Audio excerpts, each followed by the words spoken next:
dal si čustvami in dal si mi razum. Dal svobodo, da lahko samo vsem odločam se. Ste se kot skupina morali kaj posebej pripravljati na nocojšnji koncert ali je zadeva v vašem stalnem repertoarju? Ne, dejansko te stvari tudi sicer pojemo, tako da recimo takšnih prav glasbenih priprav ni bilo, so bile pa takšne notranje. Zelo veliko nam to, da smo danes tukaj pomeni, ne, ker dejansko se tukaj pravzaprav prikazuje danes zgodovina enega DRG-ja in mi zelo s čustvi sprejemamo te pesmi, ki smo jih včasih brenkali na kitaro, prepevali, tudi kot Gloria delali svoje aranžmaje in jih zdaj pač na en takšen lep način, kakovosten način pravzaprav v Galusovi dvorani dobijo čisto nova krila in nov polet in je zelo, zelo lepo to videti in slišati in doživeti. Marjan, kdo je stal za priredbami teh skladb, ki smo jih poslušali že pred toliko in toliko leti? Pravzaprav gre ravno za to, ne, da gre za neke vrste poklon tistim pionirjem na področju duhovne ritmične glasbe ali pa rečemo pri cerkvenih popevkah. Že pred 40 in še več leti so začenjali in potem smo se mlajši potem pred 30 leti recimo priključevali in tako naprej. To je ena takšna krasna zgodba iz časa, ki ni bil naklonjen vsemu temu, takšnemu izrazu duhovnosti. Iz časa, ki ni bil tudi tehnično naklonjen, ničesar praktično nismo imeli, pogojev ni bilo. Tako da je dejansko bilo vse mogoče na nižji, kakovostnejši ravni, predvsem na nižji seveda, tudi manj znanja je bilo, ampak je imelo pa veliko, veliko duha. Danes se pa srečuje oboje, ta duh in pa seveda še strokovnost, profesionalnost. Torej, Miha Gorše s svojimi glasbeniki je delal te glasbene aranžmaje, sam sem nekako skrbel za celoto vseh zadev. Pri glasbenih aranžmajih za zbore sem imel pomočnice, predvsem Klementina Tominšek jih je veliko naredila, pa še Sara Bonič, pa še nekaj aranžmajev že obstajalo, nekaj malega sem sam tudi naredil. Tako da smo nekako to dali na kup, stresli in se je rodilo to, kar se je rodilo. Tudi izvajalci, sami zboristi, so mnogi tisti, ki so včasih izvajali to glasbo in zato res vsi uživamo. Čuj, Gospod, moj klic iz srca, čuj moj klic in usmili se. Vsa moja duša za teboj hrepeni, čuj, Gospod, odgovari mi.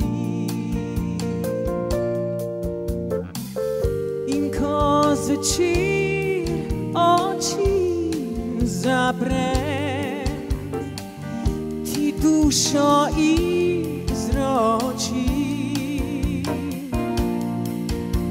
Ko zjutraj zopet jih odprem, naj tvoj obraz uzrem.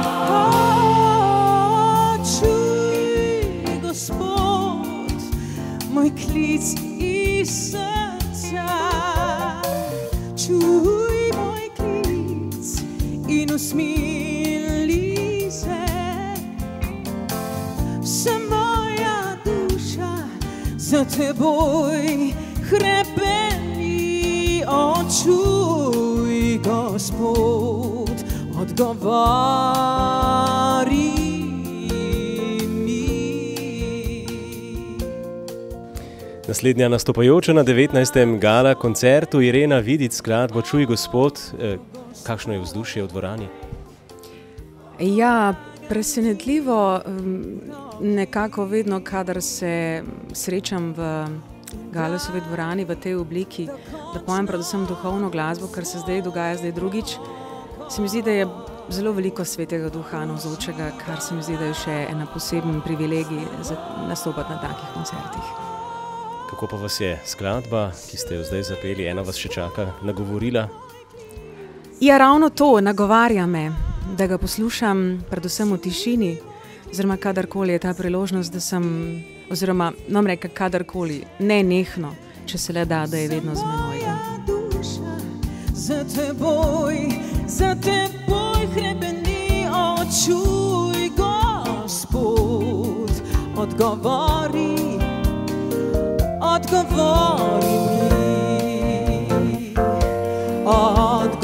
mi, odgovori mi.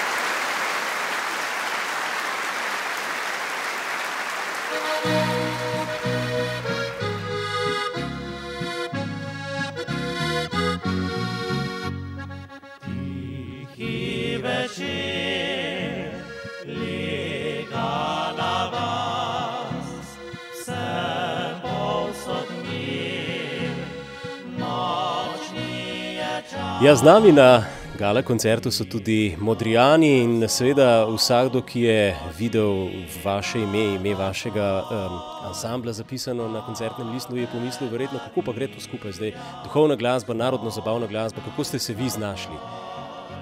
Ja, sej, dejansko pesmi govorijo o življenju, ne? In tudi narodno-zabavna glasba je glasba, ki ima v sebi veliko zgodb o življenju in v različne življenjske izkušnje so potem pretopljene v te pesmi. Nam pa je bil izziv narediti recimo tudi eno ali dve duhovni pesmi, navsezadnje ob tem kaosu, ki ga živimo in ob vseh nastopih, ki so predvsem na veselicah pa v diskotekah, kjer je precej divje rock'n'roll vzdušje, je prava osvežitev ali pa en tak preves pristanov, če se človek kdaj umiri, pa zapoje tudi kakšno umirjeno pesem z neko drugačno vsebino. Nam je bil to izziv in kot Modrijanom se mi zdi, da tudi eno tako poslanstvo, ki ga moramo izpolnjevati.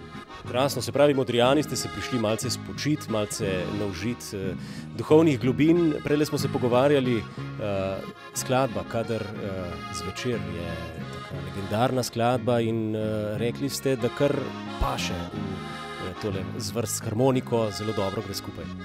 Ja, prvič, ko si slišal to skladbo, sem rekel, da je pa sigurno bil harmonikaš, ker je zelo harmonkarska, diatonična skladba. Teda, nam je zelo, že na prvi stik z njo, nam je kar vsedla. No? Tudi pri tej drugi ste verjetno uživali, Angelček.